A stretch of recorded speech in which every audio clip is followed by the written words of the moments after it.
In the still heart of the empire, silence ruled stronger than any sultan.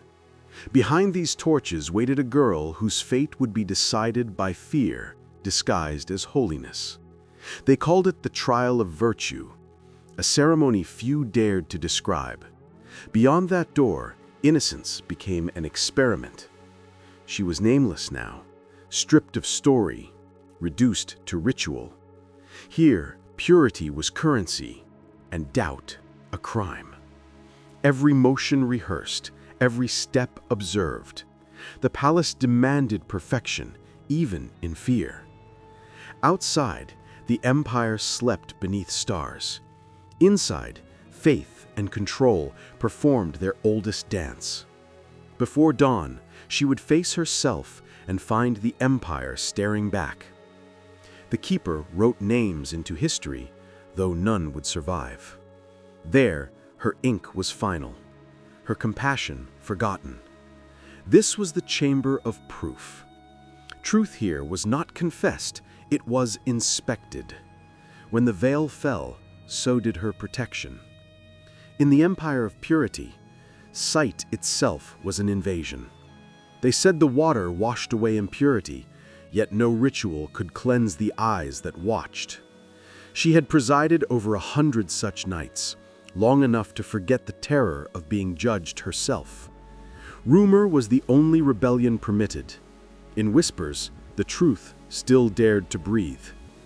One word could crown a life or erase it. Mercy was measured in syllables. When the seal hardened, so too did her destiny. Even marble trembled under the weight of its own sanctity.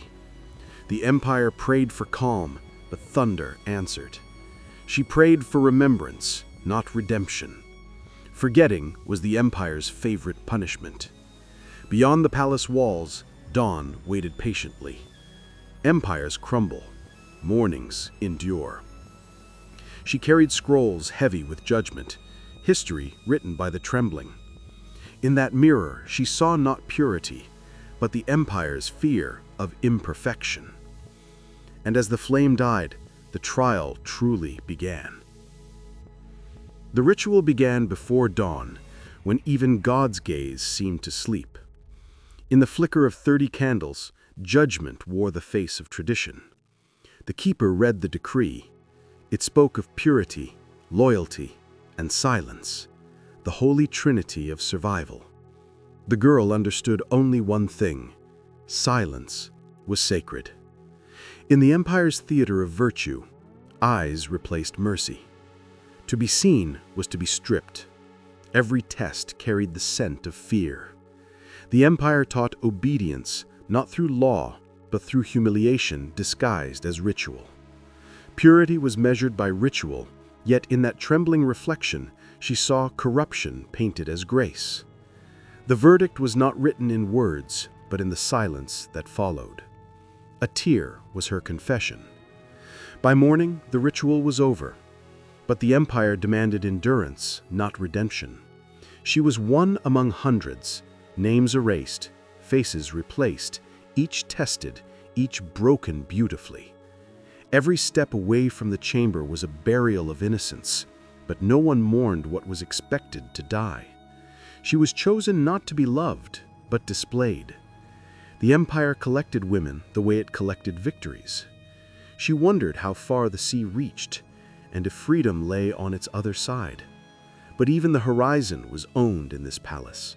Even glances were dangerous. Compassion was treason wrapped in pity. Every ornament confiscated from the tested became part of the keeper's collection, relics of forgotten defiance. The deeper she walked, the quieter it became. Silence, the empire's most polished weapon, cut deeper than any blade. The door sealed, not punishment, but belonging. Once tested, she belonged to no one, and to everyone. She could not tell if she was being prepared for honor or for sale. The line between the two had long disappeared. The keeper prayed each night for the empire's soul, blind to the blood beneath her nails. The palace glowed with light, but grew darker inside. The more it shone, the less it saw. She no longer cried. Fear had dried her eyes, replaced by the dull calm of endurance. By morning, nothing remained but scent and silence. The empire called it order.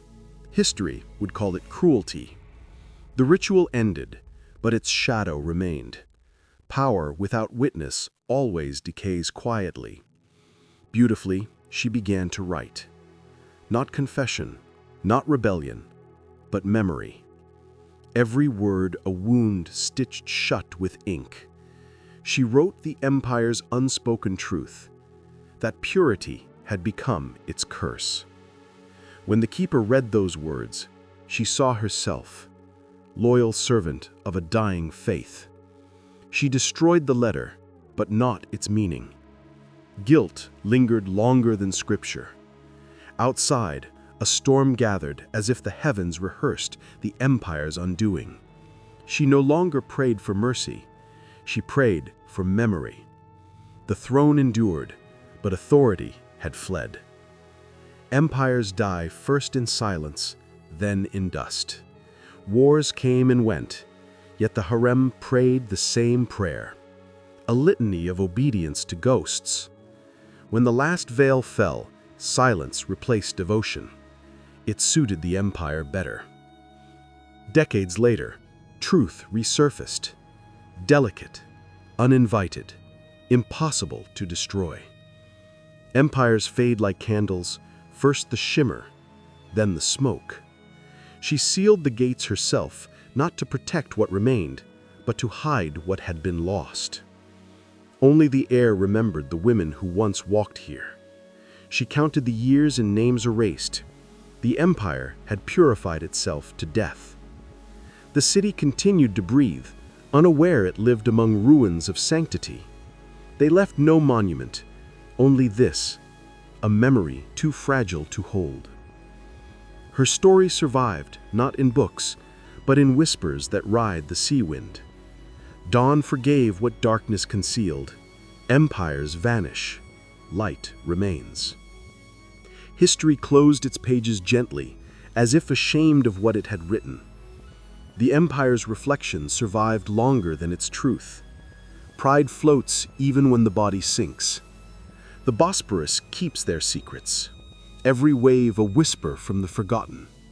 So ends the empire of purity, judged not by holiness, but by mercy denied.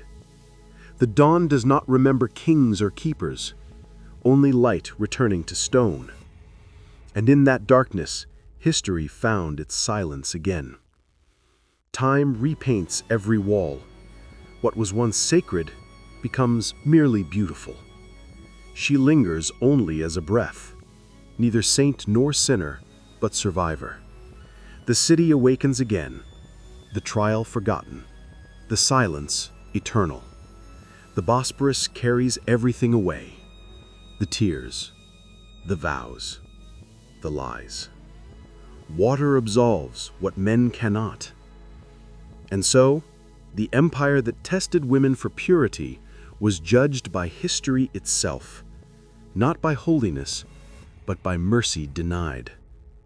The virgin's trial was over, yet its shadow still whispers through time.